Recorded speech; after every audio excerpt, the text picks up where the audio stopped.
Hello. So hope आप अभी तक अपनी हीलिंग की जर्नी में बहुत मैजिकली आगे बढ़ रहे होंगे। और आज हम आपकी हीलिंग की जर्नी में एक न्यू मैजिक ऐड करेंगे, एक डिवाइन मैजिक जो आपके हीलिंग को नेक्स्ट लेवल में ले जाएगा। आप सबने कभी ना कभी सुना होगा the law of divine oneness के बारे में, कि हम सब एक हैं। हम जब भी ना कोई वाइब्रेशन, कोई एनर्जी क्रिएट करते हैं तो हमें लगता है कि वो बस हमें इफेक्ट कर रहा है, उससे बस हमें फ़र्क पड़ रहा है। बट ऐसा नहीं है। हम जो भी वाइब्रेशन क्रिएट करते हैं, जो भी एनर्जी क्रिएट करते हैं, वो हम सबके लिए होता है। वो कॉन्शियसली सबको इफ़ेक्ट करता है। इस लॉ को हम और थोड़े ईज़ी वे में ऐसे समझ सकते हैं कि मान लीजिए कि आपके मन में किसी पर्सन के लिए नफ़रत है, या आप किसी पर्सन को हर्ट करने वाली हो।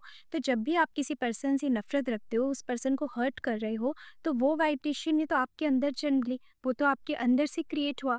तो सबसे पहले तो उसने आपको हार्म किया। इसके बाद आपने वो एनर्जी अपने अंदर रख के, आप जहाँ पे भी रहे, आपकी सराउंडिंग्स में वो एनर्जी ने इफेक्ट किया।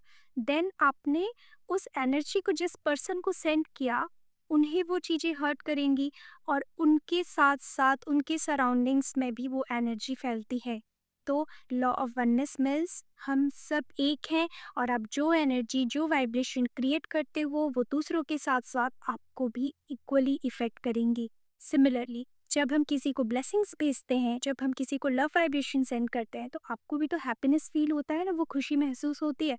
बिकॉज वो पॉजिटिविटी आपने अपने अंदर क्रिएट की, आपके साथ साथ आपके सराउंडिंग्स में वो वाइब्रेशन फैला, और जिस पर्सन को आपने भेजा, उनको वो चीज़ें पॉजिटिवली फील हुई, और उनके सराउंडिंग्स में भी वो एनर्जी ने पॉजिटिवली काम किया। लेकिन आज हम सीखेंगे कि इस लॉ ऑफ वननेस को हम अपनी हीलिंग की जर्नी में कैसे इंक्लूड कर सकते हैं, और इससे हमारी हीलिंग में क्या फ़ायदा होगा। सिंपली इसमें आपको करना कुछ नहीं है। आपको किसी भी एक पर्सन को चूज़ करना है, और उन्हें बहुत सारा ब्लेसिंग्स देना है। आपको उन्हें नहीं बताना है, बट रैंडमली आप लोगों को ब्लेसिंग्स देना स्टार्ट कीजिए। आप जैसे अपने लिए हीलिंग करते हैं ना, वैसे उनके लिए हीलिंग कीजिए। आपको आंखें बंद करनी है, किसी भी एक पर्सन को अपने सामने इमेजिन कीजिए, उनको बहुत सारे ब्लेसिंग्स दीजिए कि lots of love, lots of blessings, lots of healing energy to you. और इसके बाद उनके लिए होपोनोपोनो चैंटिंग कीजिए, I am sorry, please forgive me, thank you, I love you. Then आपको क्या करना है, इसके बाद इमेजिन कीजिए कि वो पर्सन आपके आगे से फेड हो रहे हैं, वो धीरे धीरे वो आपके आगे से जा रहे हैं। इसके बाद आपको अपने लिए चैंटिंग करनी है, क्योंकि जब हम किसी और के लिए चैंटिंग करते हैं तो हमें अपने लिए करनी चाहिए, क्योंकि हमें अपनी एनर्जी को भी क्लीन करना है। सो आप अपने लिए चैंटिंग कर लो, I am sorry, please forgive me, thank you, I love you. इससे होगा क्या, कुछ दिन बाद ना आप फील करोगे कि आपका हीलिंग ना धीरे धीरे बहुत ज़्यादा पावरफुल होने लगेगा। क्योंकि जब भी हम दूसरों को हीलिंग देते हैं, तो उससे हमारी हीलिंग ज़्यादा इफ़ेक्टिवली वर्क करती है। नाउ द क्वेश्चन इज़ कि हम ये किसके लिए कर सकते हैं। सबसे पहला, आप किसी क्लोज वन के लिए कर सकते हो, कोई फैमिली मेम्बर, कोई फ्रेंड, या कोई लव्ड वन, जिनके लिए आप बहुत सारे ब्लेसिंग्स क्रिएट करोगे, उनके लिए आप हीलिंग करोगे, उनके वेलबींग के लिए। ठीक है, ऐसे पर्सन्स के लिए आप कर सकते हो। दूसरा, आप किसके लिए कर सकते हो, कोई ऐसा पर्सन जिनके साथ आपकी नहीं बनती, जो आपको अच्छे नहीं लगते, या जिनके साथ कोई पुराना आपका कुछ इशू हुआ था, ठीक है, जिसे आपने रिजॉल्व तो कर लिया था या नहीं भी किया था। कोई भी इस तरह के पर्सन, उनके लिए भी आप हीलिंग कर सकते हो। एक्चुअल में क्या होता है कि जिस भी पर्सन के साथ हमारे थोड़े बहुत भी इश्यूज होते हैं ना, तो वो हमारे इमोशनल ब्लॉकेजेस का कारण बनती है। तो मैं तो कहूँगी कि अपना ईगो साइड रख के आपको हीलिंग करना है, क्योंकि हीलिंग में आप उस पर्सन के आगे जाके तो उनसे माफ़ी नहीं मांग रहे हो ना, आपको तो उनकी सोल से माफ़ी मांगना है। तो ये कितना ईजी है, आप उनके लिए हीलिंग कीजिए।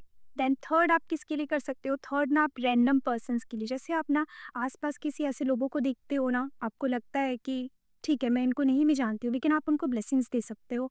आपके जो हाउस हेल्प होंगे, या आस-पास ऐसे कम्युनिटी हेल्पर्स बहुत सारे लोग होते हैं, या आप रास्ते में चलते हुए किसी पर्सन से, अपने ऑटो ड्राइवर के लिए, या कोई भी रैंडम पर्सन, बहुत सारे होते हैं, उनके लिए आप ब्लेसिंग्स देना स्टार्ट कीजिए, और उनको ना हीलिंग देना स्टार्ट कीजिए। कुछ दिन बाद आप फ़ील करोगे कि आपकी लाइफ में ना एक मैजिकल चेंज हो चुका है।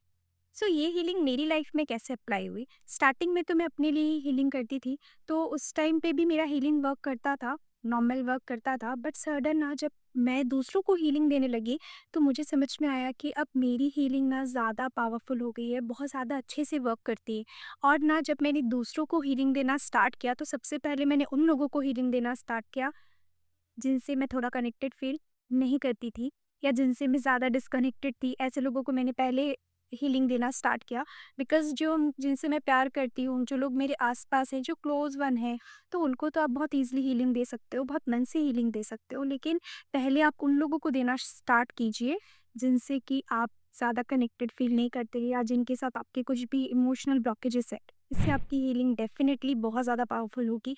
आप इसे ट्राई कीजिए। जब आप इस हीलिंग मेथड को अपनी हीलिंग जर्नी में स्टार्ट करेंगे, हीलिंग जर्नी में इंक्लूड करेंगे, तो आप फ़ील करोगे कि आपके आस-पास मे बी लोग चेंज भी ना हो, वही लोग जो आपके साथ थे वो या कुछ नए लोग ऐसे आप अट्रैक्ट करोगे जो ना आपके बारे में अच्छा सोचेंगे, जो आपके लिए सपोर्टिव होंगे, जो आपकी हेल्प करेंगे। आप इस तरह के लोगों को अट्रैक्ट करने लगोगे। आप ना ऐसे सिचुएशन अट्रैक्ट करने लगोगे सडन, जो आपको ना बहुत खुशी महसूस होगा उस सिचुएशन में। आप अपॉर्चुनिटी अपने लिए अट्रैक्ट करने लगोगे और आपकी लाइफ में पॉजिटिवली चेंज आने लगेगी। और ये बहुत कम दिनों में होने वाला है, बिकॉज दूसरों को हीलिंग देना, दूसरों को पॉजिटिव एनर्जी देना, दूसरों को ब्लेसिंग्स देना, ये रियल में एक मैजिक है। सो आज से आप जब भी हीलिंग करो तो आपका थॉट होना चाहिए कि आई चूज़ हीलिंग इन वनलेस। तो आप जब भी हीलिंग करोगे अपने लिए या दूसरों के लिए, तो सिर्फ आप अपने आप को फील नहीं कर रहे हो, आप एक फ्रिक्वेंसी क्रिएट कर रहे हो, एक वाइब्रेशन क्रिएट कर रहे हो, आप इस ब्रह्मांड में एक एनर्जी क्रिएट कर रहे हो। इस थॉट के साथ इस हीलिंग प्रोसेस को अपनी हीलिंग जर्नी में ऐड कीजिए और किसी भी चीज़ से ना गिव अप करने से पहले एक बार शिद्दत से उस चीज़ को ट्राई करके देखिए। Thank you, thank you, thank you.